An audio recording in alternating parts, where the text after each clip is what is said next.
The heavy glass door of the flower shop gives way with the dull ringing of a bell. Kiegwan steps inside. The air here is thick and humid, smelling of earth, greenery, and something sweet. He winces. He doesn't like these intrusive smells. He came here for one reason. This morning, his mother called and asked him to buy a peony, a white peony, to decorate the home altar. She gave him the exact address of this shop. He had never been here before. He looks around. The shop is small but very full. Buckets of flowers are everywhere. Potted plants are green on the shelves. Garlands of dried bouquets hang on the walls. It's bright, colorful, and cramped. He feels out of place here. His black suit and cold expression seem out of place among this delicate brightness. He steps forward to find the clerk and quickly do his business. His gaze glides over the register. No one is there. Then he turns his head to the right and freezes. A girl stands behind the counter in a narrow aisle between the shelves. She doesn't notice him. She's completely absorbed in her work. Flowers, herbs, scissors, and rolls of tissue paper lie on the table in front of her. Kogwan watches. She has dark skin and dark, tightly braided hair gathered at the nape of her neck. She's wearing a simple gray t-shirt and a green apron. Her expression is one of total concentration. She picks up a long stem with a white flower he can't name, examines it carefully. Then, with a quick, precise motion, snips the end at an angle. Her fingers are long, her movements confident, without fuss. Then she takes the finished flowers and begins to arrange them. She turns the arrangement in her hands, adds greenery, looks again, and adjusts it. There's no smile on her face, no irritation either. There's only a deep, calm attentiveness, a tired attentiveness. She's done this 1,000 times, and she knows her craft down to the last detail. There's a quiet strength in this tired grace. Kugwan forgets why he came. The thought of the peony vanishes. He simply observes. He's used to being looked at, feared, respected, avoided. But this girl doesn't even see him. She's in her own world of stems and petals. He suddenly wonders what expression she'll have when she finally looks at him. He wants to interrupt this immersion, to attract their attention. He slowly approaches, right up to the counter. His shadow falls on the table where she works. She shudders, as if returning from a long journey, and looks up. Their gazes meet. Hers are large, dark brown. At first, there's a flicker of professional helpfulness, a question. Then the look changes. She sees him, sees his face, his suit, his posture, sees that he doesn't look like her usual clients. Caution appears in her eyes, something like a slight fear, immediately hidden under a mask of politeness. "Can I help you?" she asks. Her voice is quiet, even, without much emotion.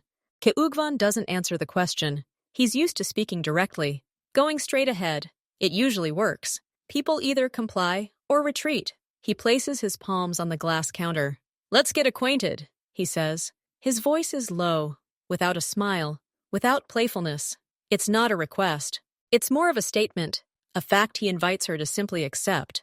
The air in the store seems to thicken even more. The silence is broken only by the soft hum of the flower cooler. Avery freezes. She didn't expect this. She's seen all sorts of people, but she's never heard such a direct, almost rude proposal. Her eyes flicker over his hands, his still face. She sees strength and danger in him. This isn't romantic courtship. This is something else, something that sends a chill down her spine. Her first reaction is to recoil. Not physically, but internally. Politeness and fear war within her. But politeness loses out to the instinct of self-preservation. "No," she says quietly, but very clearly. She doesn't lower her eyes, but she doesn't look him straight in the face either. She looks off to the side, at her flowers. Then, slowly, as if deliberately demonstrative, she picks up the scissors from the table and places them in the glass. She turns sideways to him, making it clear the conversation is over. "Do you need anything specific? If not, I have work to do." Her refusal hangs in the air between them, heavy and undeniable. Kugvan hears the no. He hears it perfectly. For him, this isn't the end. It's the beginning. This is the first hurdle to overcome. He doesn't move for a few more seconds, studying her profile, the tense line of her shoulders. Then he looks away. "I need a peony. A white one," he says in his usual tone, as if that strange conversation never happened. Kugwan emerges from the store with a peony in his hand. He gets into his black car, places the flower on the passenger seat, and starts the engine. But he doesn't drive. He stares straight ahead, at the wall of the building opposite. An image lingers in his mind. A girl, her hands, cutting a stem, her eyes flickering with fear, followed by a cold, polite no. He's used to his word being law. People listen to him, fear him, respect him. His let's get to know each other always worked because it was either an order or a lucrative offer. This refusal, tiny from a simple florist, strike a blow to his pride. But it's not just an insult, it's curiosity, like that rare, stubborn stone that doesn't break at the first blow. He needs to find his weak spot. He goes to his mother's and gives her the peony. She says something, but he's only half listening. He drinks tea in her living room, looks out the window, and again sees those same dark eyes and tied-up braids. All evening, that brief moment in the store plays over in his head. Her concentration, her quiet but firm no. He understands that he won't back down for no reason. He wants her, so he needs to act. He doesn't know any other way. If one method doesn't work, they try another, a more difficult one. He goes to bed, but the image doesn't go away. It's like an unsolved problem that keeps him from falling asleep. He imagines her again. She stands in her flowery world, and he stands outside its threshold. And he needs to enter. By force? No, force won't do. Money? Perhaps. But how exactly? In the morning, Kugvan wakes up with a clear thought. Yesterday, he acted as if he were negotiating with competitors, direct and harsh. This frightened her. So, a different approach is needed. A more normal one, like ordinary people do. They give flowers, but flowers are her job. A simple bouquet won't impress her. She needs to do it in a special way. Make his gesture memorable. Over breakfast, he makes a plan in his head. He'll come, act calm. He'll order a bouquet, not a peony, but something beautiful and obvious. Roses, white roses. And then he'll give her the bouquet. Tell her it's for her. It will be a gesture, a clear sign of attention, but softer than yesterday's demand. He'll see how she reacts. If that doesn't work, he'll think about it further. He feels a strange, almost businesslike excitement, like before a difficult deal. He puts on a different suit, a dark gray one. He looks stern, but not as gloomy as yesterday. In the middle of the day, he pulls up to the flower shop again. The bell above the door chimes just as dully. The store smells just as sweet and rich. Avery stands behind the counter, counting some papers. She looks up and sees him. Her whole body freezes for a moment. There's no surprise in her gaze. There's wary anticipation. She seems to have realized he might return. "Hello?" she says neutrally. "No, you again. Just cold politeness." "I need a bouquet," says Kejwan. His voice is calmer today, without yesterday's pressure. White roses. He sees her relax slightly. Business.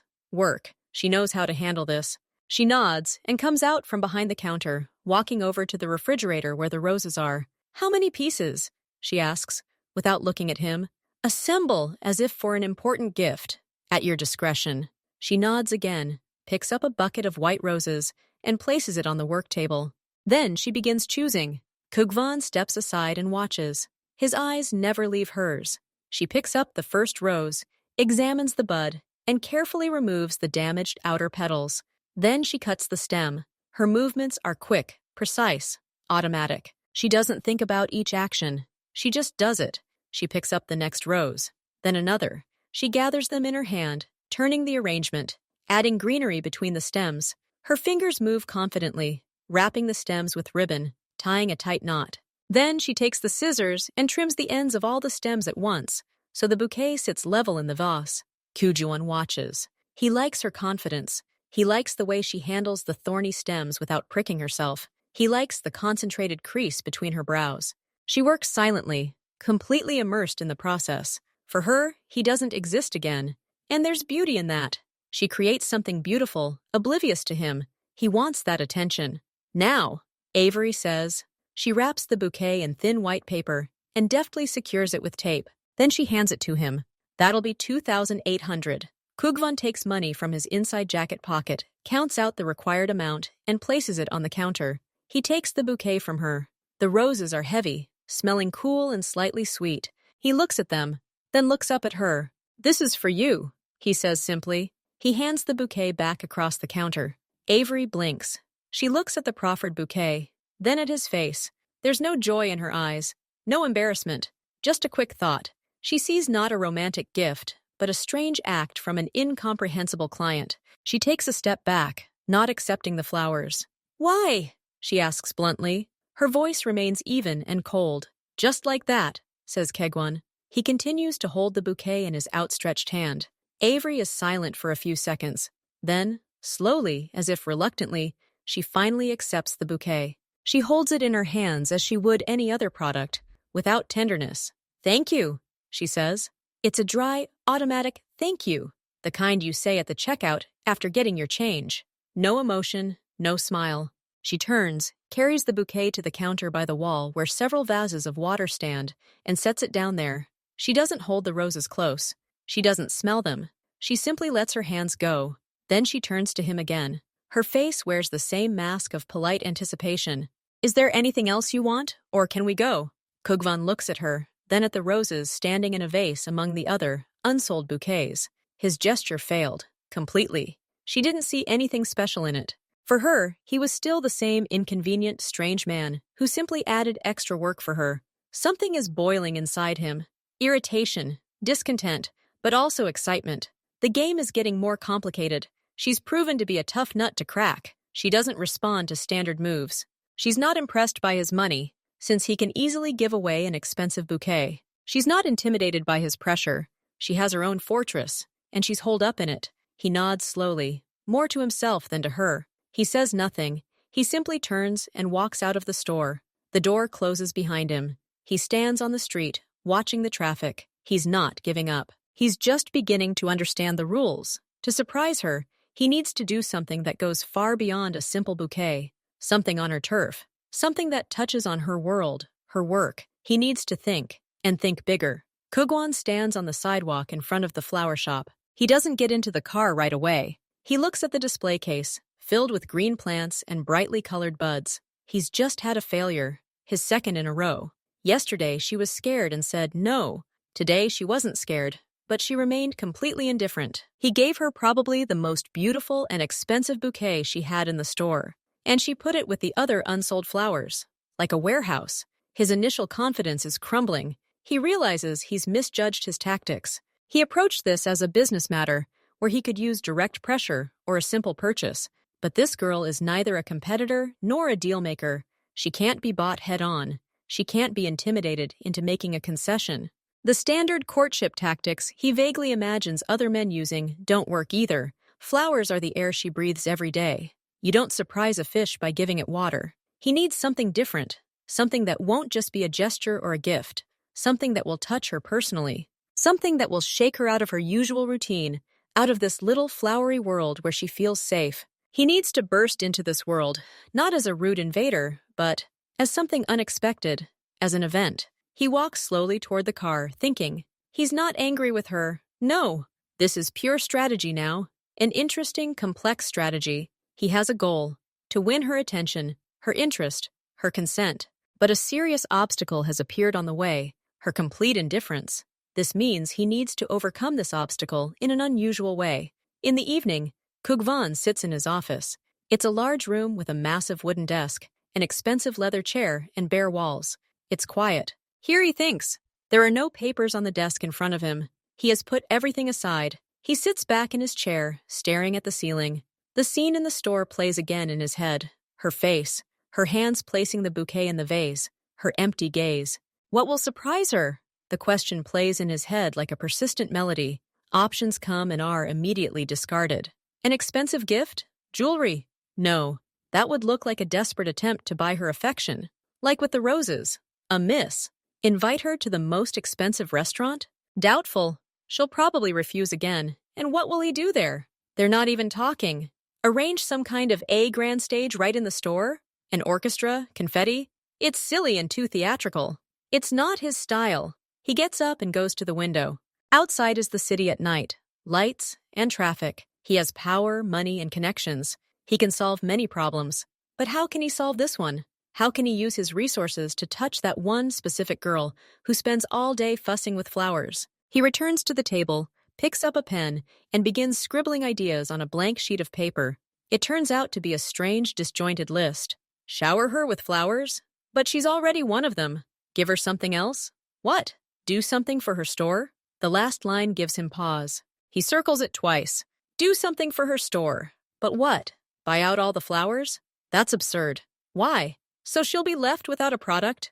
No, that would hurt her. And then give them to her? That already sounds like madness. He throws the pen down. None of the options seem big enough, personal enough, powerful enough to break through her indifference. He feels an unusual irritation. Usually, solutions come quickly. Here, he's going around in circles. There's a gentle knock on the office door. "Come in," Kyugwon says quietly, not taking his eyes off the window. The door opens. Jin, his assistant, enters. A young man in a neat suit, holding a folder. He's always focused, precise, and knows how to be unnoticeable when needed. "Boss, the reports on the latest deliveries have arrived," Jin says, placing the folder on the edge of the table. He's about to leave, as he always does, but stops. He looks at Kyugwon, at his frozen figure by the window, at the untidy table, where a single sheet of paper with scribbles lies. Jin has been working with Kyugwon for a long time. He knows his various states: focused rage, icy calculation, swift action. But this state, quiet, introspective thought, is rare, especially at a time like this, when papers are waiting on the desk. "Everything okay, boss?" Jin asks cautiously. He's not one to pry, but something's clearly wrong right now. Kyugwon slowly turns away from the window. He looks at Jin, but doesn't seem to recognize him right away. Then his gaze focuses. "No," Kyugwon says curtly. He returns to the desk, sits down in the chair, but doesn't touch the folder. "It's not okay. There's one problem." Jin is silent, waiting for him to continue. He doesn't sit down. He stands, ready to listen. Kyugwon looks at the sheet of paper with his scribbles. He doesn't want to talk about it. It seems stupid and personal, but Jin is the only person with whom he even slightly discusses matters not directly related to business, and right now, his head is spinning. Maybe a fresh perspective will help. "There's a girl," Kyugwon begins reluctantly. "A florist. In that shop on 5th Street. Jin's eyebrows rise slightly, but his face remains impassive. He simply nods, indicating he's listening. "I want to get to know her." "Really," Kyugwon says, choosing his words carefully. "But standard methods don't work. She's not afraid. She's not impressed by gifts. She just does her job and doesn't notice you." He briefly describes 2 of his visits, a direct question that led to a refusal, and a gift of roses that was ignored. He speaks of it dryly, as if it were a botched operation. Jin listens attentively. When Kyugwon finishes, silence falls in the office. Jin looks at the floor, considering what he's heard. For him, this isn't just a story about a crush. This is a problem his boss can't solve. And if his boss can't solve it, then it's a problem of the highest order. "She works with flowers every day," Jean finally says, slowly looking up. "All day, every day. Perhaps she no longer notices them, just like we don't notice the wallpaper in this room. They're just there. Perhaps flowers have ceased to be something special for her. They've become just work." Kyugwon looks at him. The idea seems obvious, but he hadn't thought of it himself. He was too busy searching for the right gift to understand her world. "Continue," he orders quietly. Jin shrugs. He's no expert in such matters, but logic suggests a way. If flowers are ordinary for her, then we need to make them extraordinary again, so that they relate to her personally and not her work. He pauses, collecting his thoughts. "Have you tried buying all the flowers in her shop? Not to harm her, but to then give them to her? Not as a salesperson, but as a woman. Fill her home, her space, with what she works with, but in a completely different capacity. Make her find herself inside what for others is a gift, but for her is routine." Kyugwon freezes. He's not looking at Jin, but somewhere in front of him. In his head, the image of the scribbled notes on the sheet of paper takes shape. "Buy out all the flowers. Fill her apartment. This is unconventional. This is large scale. This is personal. This invades her space, but not in a threatening way. It's a gesture that can't be ignored. A gesture that says, I see what you're doing, and I'm ready to turn your routine into your personal celebration." For the first time all evening, something vaguely resembling interest appears on his face. Not just a decision, but excitement. He begins and breaks off. Then he nods, once, sharply. It could work. The silence in the office hung thick as smoke. Kyugwon realized he'd spoken aloud. He'd just confided in his assistant about a problem that had nothing to do with their usual dealings: supplies, debts, territorial control. It was something personal, and Jin understood it. Kyugwon feels awkward. He's used to being seen as strong, unwavering, and a decision-maker. And now he's sitting there talking about some girl from a flower shop who doesn't even notice him. It's weakness. But he's backed himself into a corner, and going any further alone is a waste of time. Jin stands motionless. His face is a professional mask, but surprise flashes in his eyes, quick as a flash. He's never heard his boss talk about this before. The boss always had problems, but they were always business problems. This is different. Jin quickly suppresses any sign of emotion and turns his gaze to the scribbled paper on the desk, giving Kugwan time to gather his thoughts. Florist? Jin asks neutrally. Just to fill the pause and show he's listening, Kegwan nods briefly. He turns back to the window, speaking into the glass so as not to see the assistant's reaction. At the store on 5th, it doesn't matter. I was there twice. The first time I asked her directly. She said no. The second time, I gave her a bouquet. An expensive one. She accepted it as change at the store. Uninterested, he pauses, clenching his jaw. It's humiliating to admit it. I don't understand, he says more quietly. And for the first time that evening, his voice betrays not irritation, but genuine bewilderment. The usual methods aren't working. She's not responding. Jin is silent, processing the information. He connects the dots. The flower shop, the florist. 2 visits. Her complete indifference. He looks at Kegwan, at his tense back. The boss is genuinely puzzled. This isn't a whim or a momentary whim. He's faced with something he can't control, and it's got to him. Jin begins to analyze carefully, as he would any other operation. The key is in the girl, in her motives. Why isn't she responding? She works with flowers every day. Jin begins slowly, considering every word. All day, every day. She cuts them, puts them in water, arranges bouquets, packs them. She smells them, sees their beauty. But this is her job. Routine. He takes a small step forward, looking at the back of Kugwan's head. Imagine, boss, you work all day with, say, an expensive watch. Every day you check it, clean it, see the shine of gold and steel. And then someone comes and gives you another watch. A very expensive one even. Would that be a surprise for you? Or just another item in your professional life? Kegwan turns away from the window. He looks at Gina, and his gaze no longer reflects irritation, but intense attention. The thought he'd missed seems so obvious now that it's been voiced. You mean she's jaded? Kugwan asks. What's a nice gesture for others is routine for her. It's quite possible, Jean agrees cautiously. Flowers stopped being magical for her. They became just a commodity, a job. That's why your bouquet had no effect.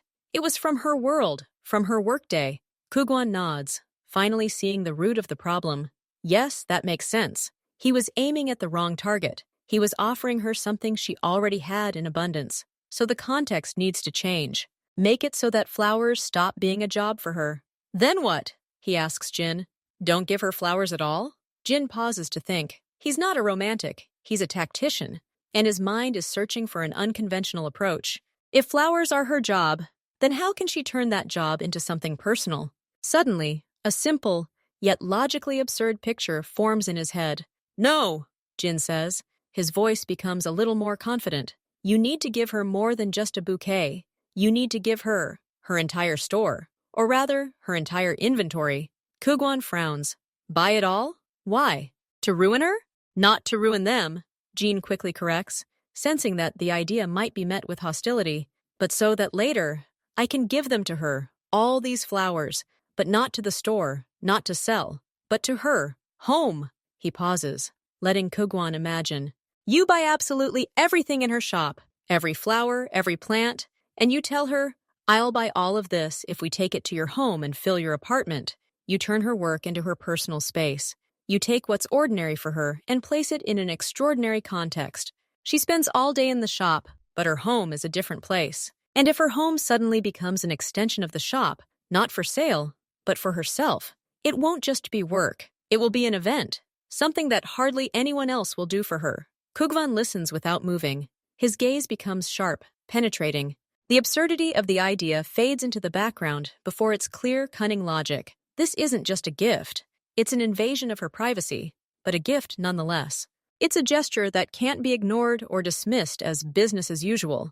It's a statement made in her own language, the language of flowers, but translated into an unfamiliar dialect of extravagance and scale.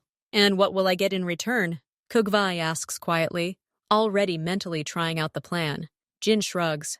You're asking for a chance. Just one. Just a chance to get to know each other properly. She'll either agree to the terms or not. But such a question will definitely surprise her and make her think. Something vaguely resembling a smile appears at the corner of Kegvin's lips.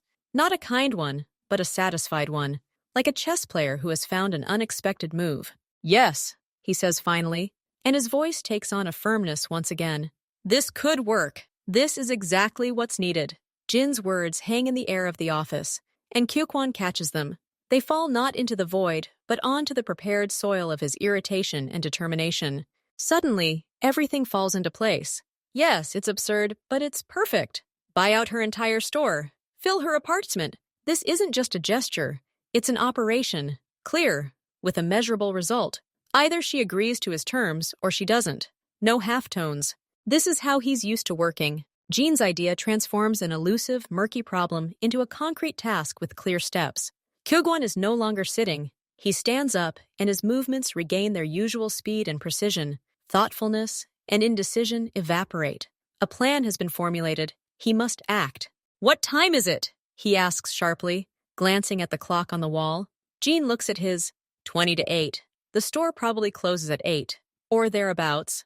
Kyugwon quickly calculates. He needs to make it before closing. Catch her alone. Make his proposal without any prying eyes or ears. Now is the perfect time. He approaches the safe built into the wall behind the painting and quickly enters the code.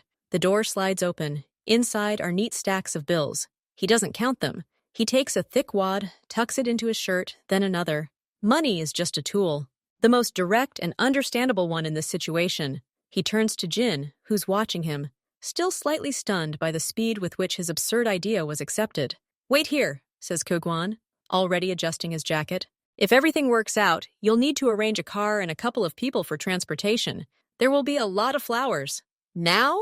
Jin asks. Kegvin confirms and leaves the office without looking back. The plan has been hatched, and it brooks no delay. He drives fast, but not illegally. His thoughts are clear and focused on one goal. He imagines her face, her reaction. He wants to see the mask of indifference finally crack. He parks along the same sidewalk. The light in the store window is still on, but it's not as bright. There's movement inside. She's cleaning something. He checks his watch, 5 to 8, perfect. When he pushes the door open, the bell rings especially loudly in the nearly empty room. The air still smells of flowers, but now there's a hint of fatigue, of the end of the day in that scent. He sees it. Avery stands on a stepladder against the far wall, wiping down shelves. She's still wearing the same apron.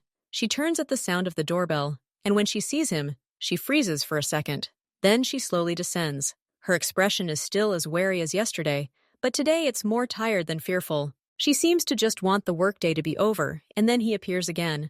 We're closing now, she says, not coming any closer. Her voice is even but final. I'll make it, says Kegwon. He doesn't move from his spot by the door. He stands there, blocking the exit. He looks at her directly, assessing the situation. They are alone. No other customers. Dim light. That's what they need. She sighs, barely audible. It's not a sigh of exasperation, but the sigh of someone accepting the inevitable. She wipes her hands on her apron and approaches the cash register, taking her usual position behind the counter. A barrier separates them. How can I help you? She asks, her voice a tone of professional politeness that hints at a desire for him to leave. Kyugwon approaches the counter. He doesn't smile. His face is serious and focused. That's it, he says simply. Avery blinks. Excuse me? I want to buy everything, Kyugwon repeats, making a sweeping gesture with his hand, his gaze taking in the entire room. Buckets of roses and tulips, pots of orchids, shelves of greenery, ready-made bouquets and vases. All your goods, every flower, every plant. Everything in this store. At first, Avery just looks at him. Her face doesn't change. 2, 3 seconds of complete silence pass. Then her eyebrows slowly rise. It's not fear that appears in her eyes, but pure, genuine bewilderment, tinged with suspicion. What? She finally says, and for the first time, a broken professional composure can be heard in her voice. You? What? Kyugwon says calmly. He places his palms on the glass counter. I'm buying everything in your store, right now, for cash. He watches her brain try to process this information. He sees her look back at her flowers, then back at him. This isn't the reaction he's seen before. It's not fear or indifference. It's complete incomprehension. His words sound like a ridiculous, shallow joke to her, or like something abnormal. You can't buy everything, she says finally, and her voice no longer sounds polite, but slightly irritated. It's impossible. And why? Do you want to open your own store? Kugwan replies. He slowly takes the first thick wad of bills out of his inside jacket pocket. New, crisp bills. He casually places it on the glass counter, right in front of her. I want to buy everything. And then take it to your house. A wad of cash lies between them, physical proof of his seriousness. This isn't a joke. Avery looks at the money, then at his face. Her own face begins to lose color. Confusion gradually gives way to the slow, chilling realization that this man is dead serious. And that's far more terrifying than any joke. Avery looks at the wad of cash, then back at Kugwan's face. Her mind refuses to accept this information as real. Fragments of thoughts flash through her head, each more absurd than the last. This is a prank, a hidden camera. He's filming me on his phone. Maybe he's just crazy? Or is this some kind of sophisticated, strange provocation? She's worked at the store for 5 years. She's seen a lot. Lovers, forgetful husbands, capricious brides, sad people buying flowers for funerals. But never this. She shakes her head slowly, her eyes still on the money. I don't understand, she says, her voice muffled, as if she's talking to herself. You can't be serious. This is impossible. I can't sell the whole store. This isn't… She breaks off, trying to find the words. This isn't normal, she wants to say. Why? She asks instead, and the question no longer sounds like irritation, but pure, unadulterated confusion. Why do you need all our flowers? And why are you bringing them to me? She doesn't believe him. She believes there's some logic, some hidden trick she can't see. Maybe he wants to break her, make her look stupid. Maybe he's taking revenge for his wounded male ego, for 2 previous rejections, and has now come up with such a sophisticated way to mock her? Kugwan watches her inner struggle. He sees how her gaze returns again and again to the money. He understands that words mean nothing to her. She needs proof, material, tangible. Without a word, he takes a second identical wad from another inside pocket. He places it next to the first.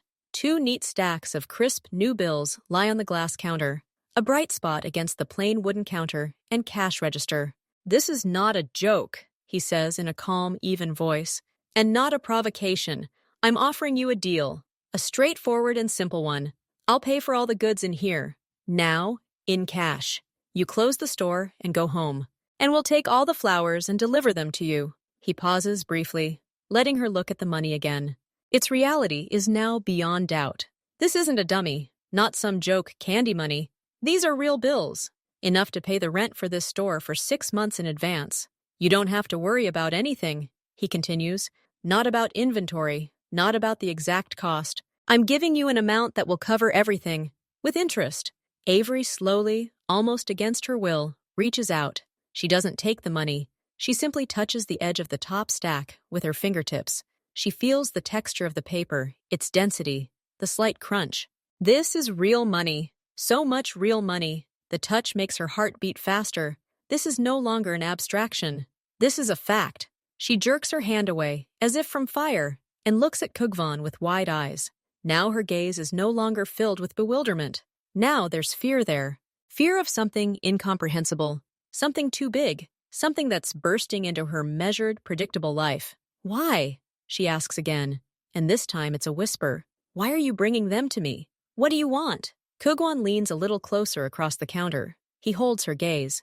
I want your apartment, your home, to turn into this store. Just not for work, for you. I want to shower you with what you work with every day, but in a way that makes it all yours.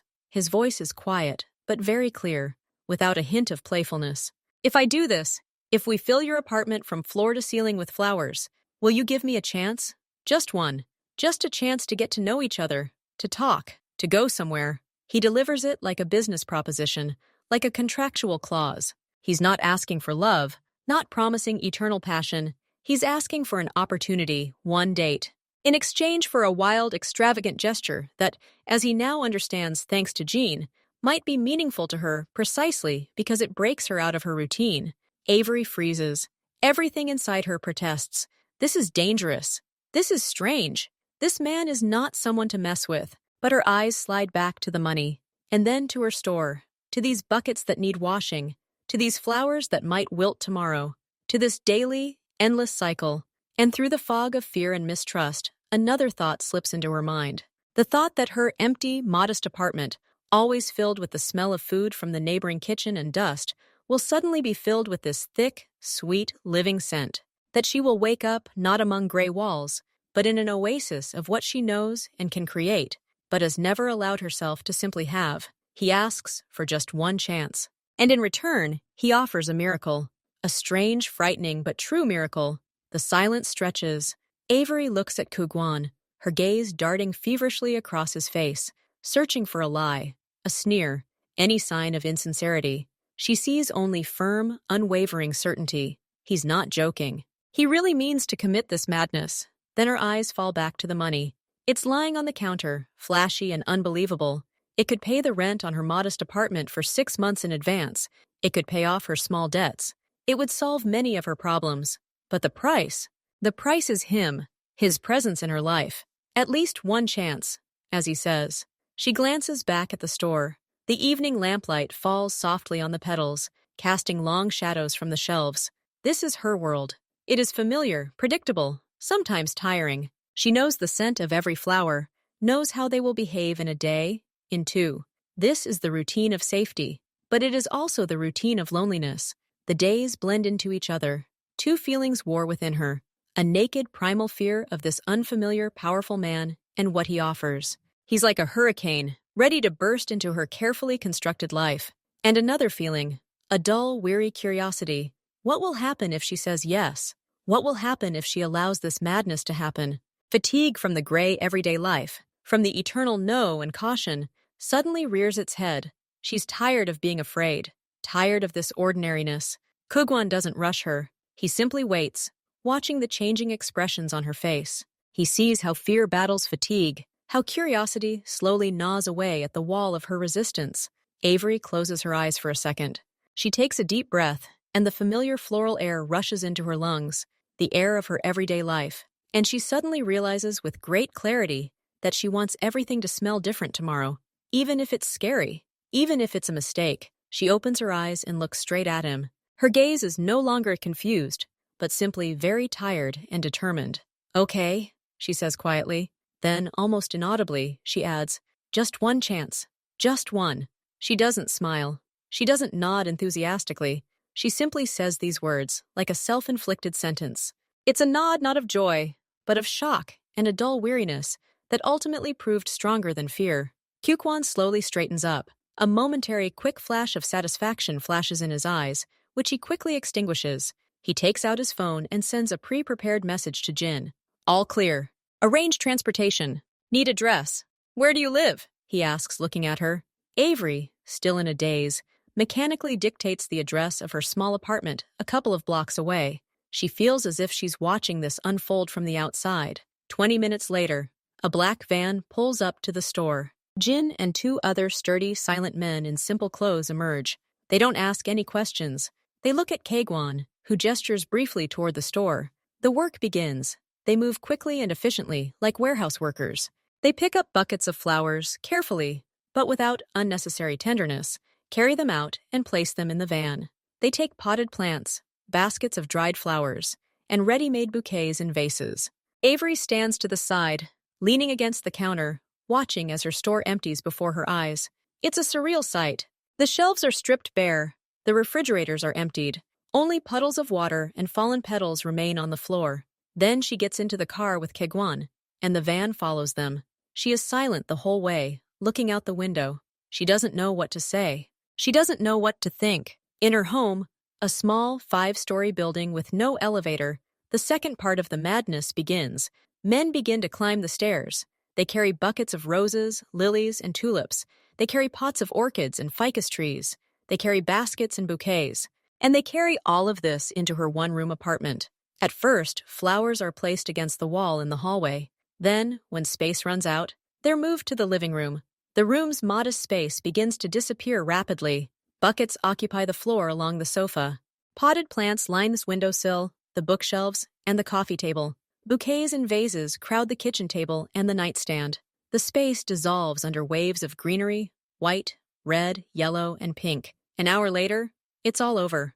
The men leave. Jin, who cast a meaningful glance at Kegwon as he walked, also leaves. Only Kagwan and Avery remain in the apartment. Silence. But this isn't the old silence of her home. This is the thick, rich silence of a greenhouse. The room has been completely transformed. It no longer feels like a living space. It resembles a corner of a botanical garden, the warehouse of a flower shop that was magically transported here. The air is heavy and still, filled to the brim with sweet, pollen-like damp scents. The scent of rose mingles with that of lily. The sharp aroma of eucalyptus overpowers the delicate scent of hyacinth. Breathing becomes almost difficult from this concentration of life and scents. Kugwan stands by the door. He surveys his work. He sees how his idea, his absurd plan, has become a physical reality. He notices every detail, how the light from the floor lamp falls on the velvet petals of a red rose, how the green fern hangs from the bookshelf, how the white chrysanthemums in a tall vase almost touch the ceiling. He looks at Avery. She's standing in the middle of the jungle-turned room, spinning slowly in place, her eyes wide. She's not crying, not laughing. She's just looking at what's become of her home, at what he's done. Avery turns slowly, her gaze sweeping over the incredible sight. She sees a cluster of irises jutting out of the kitchen sink. She sees calla lilies towering proudly over the back of her sofa. She sees humble daisies crowded into a shoe basket by the door. The absurdity of the situation reaches its peak, and suddenly something clicks inside her. The corners of her lips twitched involuntarily, then slowly crept upward. It wasn't a cheerful laugh, not a joyful smile. It was more the surprised, almost weightless smile of someone who suddenly sees their life in a distorted mirror, as if someone had taken her ordinary grayish world and turned it upside down, showering it with petals. She walked over to the coffee table, now covered in ivy and tiny white flowers, and carefully touched an orchid petal. It was real. All of this was real. Kugwan sees that smile, fleeting, hesitant, but the very first. It lasts only a few seconds before she becomes serious again, but he catches it. A feeling of deep satisfaction spreads within him, warm and precise. This isn't a victory over her, it's a victory over her indifference. He's finally found the key that's unlocked something. He's managed to surprise her. "You said one chance," he reminds her quietly, standing in the doorway. "I won't forget." Avery looks up from the flowers and up at him. Her face now displays a complex mixture of emotions, the remnants of shock, exhaustion, and that new unfamiliar feeling, a slight dizziness from what just happened. "Okay," she says simply. He understands that now she needs to be alone, to sort out this chaos, her feelings. He did what he wanted. Now he needs to step back, let her feel the consequences of his actions. This is also part of the strategy. "See you tomorrow," he says, and leaves, quietly closing the door behind him. Avery is left alone in the middle of a flower kingdom. The echoing silence of the apartment is now filled with the soft whisper of plants, the barely perceptible rustle of leaves, the hum of the refrigerator beneath this new, dense air. She sits on the only free corner of the sofa, hugging her knees, and simply stares. The fear recedes, giving way to an immense, all-consuming fatigue and a strange, as-yet unacknowledged feeling, as if something important has just shifted. She wakes to an unfamiliar scent, thick, sweet, floral. The light from the window, usually falling on the bare floor, now filters through the leaves of a large ficus tree, casting green patterns on the wall. She lies there for a few seconds, unable to comprehend where she is. Then her memory returns. A cascade of images, an empty store, money on the counter, a van, a staircase filled with stems. She gets up and wanders around her apartment, which has become a strange, magical place. She drinks coffee at the kitchen table, next to a bucket of roses. Their aroma mingles with the coffee, creating a strange but pleasant cocktail. She feels like the heroine of a strange dream, but it's not a dream. This is her reality now. And in this new, life-scented reality, the image of Kagwan no longer seems so frightening. He seems like a force, an element that can change worlds, including her own little world. Arriving at the empty store this morning, she expects silence and emptiness. Instead, she sees several people at the door. They are waiting. "Are you opening? We heard you have the best, freshest flowers in the area," one woman says. Avery, stunned, nods and opens the door. She hasn't had time to deliver anything yet. The shop is almost empty, but people keep coming in and asking questions. They want bouquets in your style. So delicate, so original. They ask when the next batch will arrive. They compliment her taste, which she never even knew she had. She works on autopilot, taking orders, writing down wishes, promising to contact as soon as the flowers arrive. She's confused, but also slightly, almost giddy with excitement. She's never had a line. Never. Midday, stepping out for a minute to call her supplier, she sees what's happening next door. Two other flower shops, which have always been her main competitors, are closed. Identical signs hang on their doors. Closed for urgent maintenance. We apologize for the inconvenience. She freezes, clutching the phone in her hand. Urgent repair, on the same day, at two different stores. This is not a coincidence. This cannot be a coincidence. The pieces of the puzzle fit together with icy clarity. The buyout of all her flowers. Empty shelves that can now be filled from scratch. And competitors who suddenly closed, whose customers are now coming to her. A flood of customers she couldn't have dreamed of. This isn't magic. It's a clear, well-thought-out plan.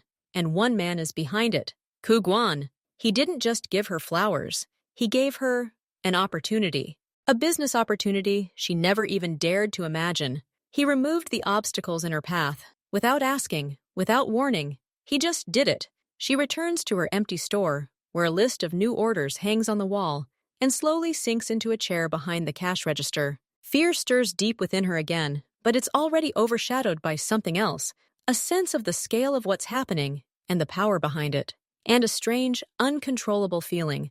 No one has ever done anything like this for her in her life. Avery's thoughts dart around like moths trapped in a glass jar. She's sitting in the empty store, and the silence here is different now. It's not empty, but vibrant with the recent excitement and what she's just realized.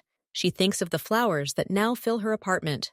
It was a crazy, dazzling gesture, but that was only the first step. Now she sees the second, and it is much more serious. He didn't just want to surprise her. He wanted to change the circumstances around her, to remove from her path what was hindering her. He didn't ask. He saw the problem and eliminated it, the way he was used to solving problems in his world. And it's frightening, deeply, terrifyingly so. The kind of strength that can shut down two businesses in a single day, simply to give a third an advantage. The kind of persistence that stops at nothing. This man lives by different rules. He plays a different game, where the stakes are much higher and the methods are harsher. And now he plays this game for her sake. But alongside the fear, like a thin, stubborn thread, another feeling lingers. Admiration. Unspoken, almost shameful, but real. The scale of his actions is impressive. Because she, Avery, had never been the center of anyone's world. Her life consisted of something she built for herself, overcoming obstacles one tiny stone at a time. And he just bulldozed those obstacles. For her, because she said no to his bouquet. She stands and goes to the shop window, looking at those two closed doors with identical signs. She thinks of those women, the owners, their confusion, maybe even anger. A feeling of Viti stirs within her, but it immediately collides with the harsh reality of her own life. This is competition, cruel but real. And today, luck, strength, chance, call it what you will, was on her side. And it was brought about by that very man. She turns and looks at her empty store. It's like a blank slate, for the first time in 5 years. And she has a list of orders. A feeling of fear mixes with an unfamiliar, acute sense of possibility, with anticipation. And at the center of this hurricane of emotions stands him, Ke Guan, an unread book, full of dangerous chapters, but now she feels obligated to open it. The next day, she arrives at the store early. She's determined. She's already contacted the suppliers and placed an order for new flowers. She's cleaned up the remains of yesterday's move, washed the floors, and wiped down the empty shelves. The store smells of detergent and anticipation. She's not waiting for the flowers. She's waiting for him. She knows he'll come. The only question is, why? And he comes, at exactly the same hour as before.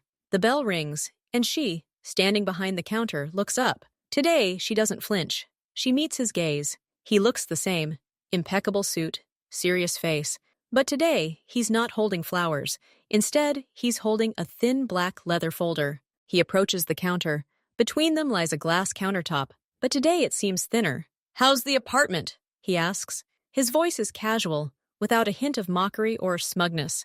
"It smells," she answers honestly, and after a pause, she adds, "Thank you. And for—" She nods toward the street, referring to the competitors. He bows his head slightly, taking her gratitude for granted. "Do you have time today?" he asks. "To talk." "The store is empty," she says, throwing up her hands. There's nothing to do. Until the flowers arrive. He places the leather folder on the counter. The sound is dull, weighty. This is the final step, he says. After that, it's your decision. She looks at the folder, then at him. Her heart starts beating a little faster. The final step. What could happen after flooding with flowers and eliminating the competition? What else could he have come up with? Kegvan opens the folder. Inside are several sheets of paper with official stamps, seals, and neat columns of text and numbers. He turns the folder toward her. A purchase and sale agreement, he says simply, for non-residential premises. This store. The address is listed. Avery stares at the papers, confused. She reads a familiar address. She sees the amount, a very large amount. She sees the seller column. It's the name of her former landlord, an elderly man who rented the space to her. And she sees the buyer column. Her name is there. Avery Morgan. She looks up at him, her face completely blank. Her brain refuses to process the information. What is this? She whispers. I bought your shop from the landlord, explains Kegvan, his finger resting next to the seller's signature. And I transferred it to you. You're no longer a tenant. You're the owner. This shop is yours, completely. He pauses briefly, letting it sink in. You don't pay rent every month anymore. Every penny you earn is yours now. You can do whatever you want here. Remodel, repaint, expand, or sell it and open something else. It's yours. Avery stares at the papers in silence. She flips through the pages mechanically. Everything is there. Title deeds, statements, everything is in order. Her hands begin to shake. She presses her palms to the cold glass of the counter to hide the trembling. Why? Is all she can muster. This word has become their leitmotif. Why? Kugwan looks at her. There's no triumph or calculation in his eyes now. There's only a firm, unshakable confidence in the rightness of his actions. Because you say no, where others would say yes, out of fear or self-interest. Because you work here every day and do it well, even when you're tired. Because you deserve more than paying someone for the right to do what you love. He leans slightly over the counter. And because I can do it. It's within my power. I saw an obstacle in your path and removed it. Now the way is clear. Your path. Avery listens to his words, and something inside her breaks.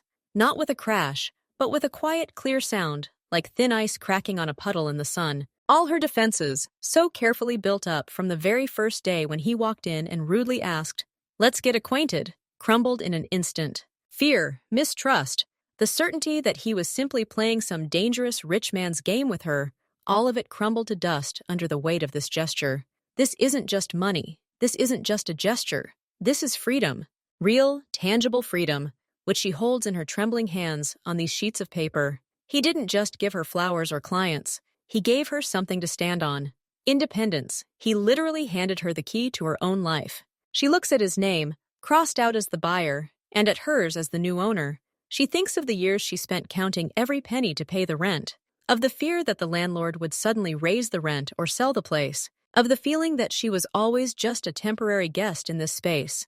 And now this space is hers, forever. Tears well up in her eyes, suddenly and treacherously. She blinks desperately, trying to hold them back. She doesn't want to cry in front of him, but it's too much, too overwhelming.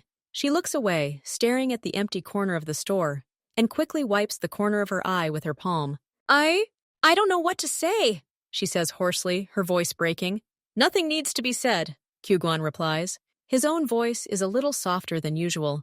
Just accept it. It's yours. No conditions. No in return. Not even that one chance. This gift is beyond our conditions. It simply is.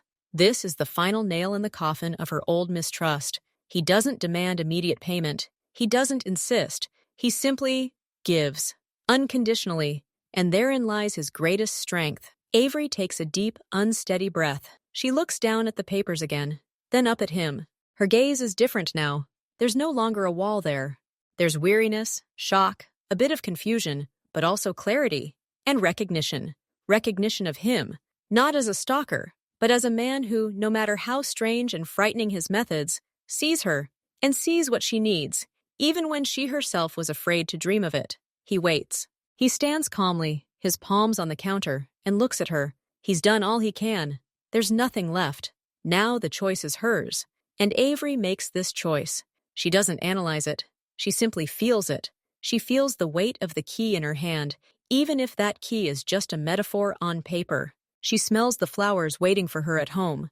She feels a strange new sense of safety emanating from this dangerous man. She slowly closes the folder with documents and carefully pulls it towards herself, as if it were something priceless and fragile.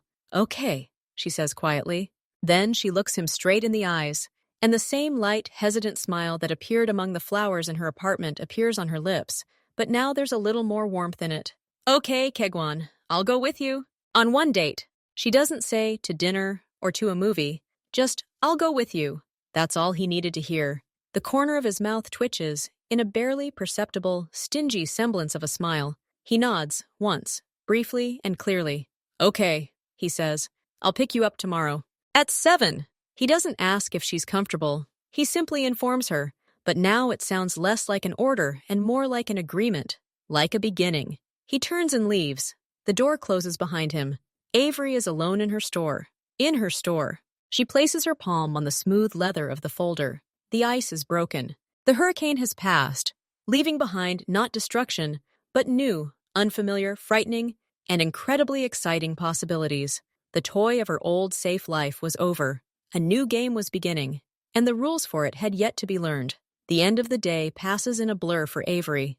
She sits in the empty store, her fingers constantly brushing against the smooth leather of her folder. Her thoughts are a jumble. Fear, yes, it's still there, muted but vivid. It whispers of a catch, of a price too high for simple flirtation. But its voice is drowned out by a resonant, new feeling. Ownership, her store. These walls, this worn floor by the entrance, this old cash register, hers now. She stands and walks slowly between the empty shelves, touching them. She imagines arranging flowers here tomorrow. Her flowers, in her store. She calls her only close friend Liz. She speaks haltingly, confusedly, about a man, about flowers, about documents. Liz is silent at first, then exhales. "This is either madness or a fairy tale. Be careful." "But, damn, Ava, this is your store." Liz's exclamation of delight becomes an anchor. Yes, it is madness. But it is also a gift from fate, strange and frightening, which cannot be easily rejected. That evening, returning to her fragrant apartment, she chooses a dress. A simple, dark blue one. She doesn't want to look like she's trying to please him, but she also doesn't want to wear old jeans. It's a balance she's trying to find, between her normal life and the one he's dragged her into. At precisely 7 o'clock, there's a knock on the door. Precise, quiet. Avery opens it. Kugwan is standing on the landing. He's wearing a dark jacket, but no tie, looking a little less formal. His gaze glides over her dress, and he nods slightly, as if approving of her choice. "Ready?" he asks. She nods and picks up her purse. Silence reigns in the elevator and the car, but it's not as tense as before. He doesn't take her to a pretentious restaurant with crystal chandeliers. The car stops at a low building on the embankment. It's a spacious cafe with huge windows overlooking the river and the city lights. Inside, it's noisy, cozy, and crowded. This place doesn't scream money. It speaks of good taste. Avery involuntarily relaxes. He chooses a table by the window. He orders food and wine, consulting her rather than deciding for her. When the waiter leaves, Kegwan looks at her. "How does it feel to be the owner?" he asks. There's no mockery in his voice, just a slight, barely perceptible curiosity. "It's weird," she admits honestly. "I'm still waiting for someone to come in and say it's a mistake." "It's not a mistake," he says firmly. "It's an investment." "Me?" she asks, raising an eyebrow. "You're no," he corrects, and something like respect flickers in his eyes. Most people would have said yes the first time, out of fear, or the second, out of temptation. You weren't scared, and you weren't tempted. That's worth a lot. She sips her wine, looking at him more closely. Without the barrier of the counter between them, in the soft light of the cafe, he seems simply human, dangerous, focused, but human. "What would have happened if I'd said no a third time?" she asks, deciding on a straightforward approach. He thinks for a second, swirling his glass. "I would have found a fourth way," he answers simply. "Maybe not right away, but I would have found one. I rarely back down once I've set a goal. Am I the target?" Her voice is quiet. "At first, yes," he admits. "Now, no. Now you're the person I want to talk to find out why she likes peonies more than roses, and why she buys coffee from the corner stand every Thursday, even though it's not the best there." She shudders. He knows such small, insignificant details. It's frightening again, but at the same time, flattering. So he really was watching, intrigued. And what is your field of activity? She asks carefully, avoiding direct words. He looks at her understandingly. I have a business, a varied one. I solve problems. I remove obstacles. Sometimes that requires force. Sometimes it requires negotiation. Sometimes it requires buying something. Like your store, he pauses. My life isn't like yours. It's different. I won't lie and say everything is legal and safe. But this is my life, and I'm the boss of it. Just like you're the boss of yours now. She listens. He doesn't paint himself as a romantic hero. He's honest, brutally honest. And there's a strange appeal to this honesty. He doesn't promise her the clouds. He offers reality, harsh, but his own. And he's already given her part of that reality. The conversation flows easily. They talk about simple things, about how she loves to read, about how he hates dogs but respects cats for their independence. She laughs at this story. She laughs and realizes that in that moment, she's not afraid. He drives her home, stops at her house, doesn't try to come in, doesn't try to kiss her. He gets out to open the door for her. Thank you, she says, standing in the doorway, for the evening and for everything. I'll come by tomorrow, he says. Not can I come by, but simply a statement of fact. To see how the deliveries are going. Any help needed? She shakes her head. I can handle it. I know, he says. And he smiles. Really? It changes his whole face, makes him look younger, less stern. Good night, Avery. Good night, Kegvin. She climbs up to her apartment. The scent of flowers greets her like a thick, warm blanket. She stands amidst this beauty and chaos and feels a strange, new warmth spreading in her chest. He kept his word. He gave her a chance. And this chance turned out to be interesting, frightening, but interesting. The ice didn't just melt. It turned into water, which now nourishes something new, fragile, and incredibly alive. She doesn't know what will happen next. She doesn't know the rules of this new game. But for the first time in a long time, she feels not just anticipation, but anticipation. Tomorrow her store will open. And this evening, perhaps, he will come. And it no longer feels like a threat. It feels like a beginning. The next morning, Avery wakes up before her alarm. The apartment still smells of flowers, but now the scent feels familiar, reassuring. She sips coffee, looking at the delivery schedule, and feels not the usual anxiety, but a focused determination. This is her store, her responsibility, her future. She arrives before the workers who are supposed to deliver the flowers. She stands at the threshold and looks at the sign. Then she goes inside and decides to move the refrigerator for the flowers to a different spot, simply because she can, simply because it's more convenient for her now. By 11 o'clock, the store is filled with fresh flowers, green stems, bright buds, humid air. Everything is as usual, yet different. She makes the first bouquet from the new shipment, soft pink peonies, her favorite. She places it by the checkout for herself. Kegwan enters. He's wearing a dark turtleneck and jacket instead of a suit jacket today. He looks less formal. He silently surveys the transformed space, his gaze lingering on the rearranged refrigerator, then on the bouquet of peonies. He nods approvingly. Is everything okay? He asks. Not, do you like it? But, is everything okay with the logistics? With the suppliers? For now, yes, she replies. Thank you. Okay, he says. I need to go downtown. We can have dinner tonight, if you want. Just dinner. He doesn't demand. He offers. This is new. Avery looks at him, then at her store, full of possibilities, and feels ready to accept this offer too. Come on, she says.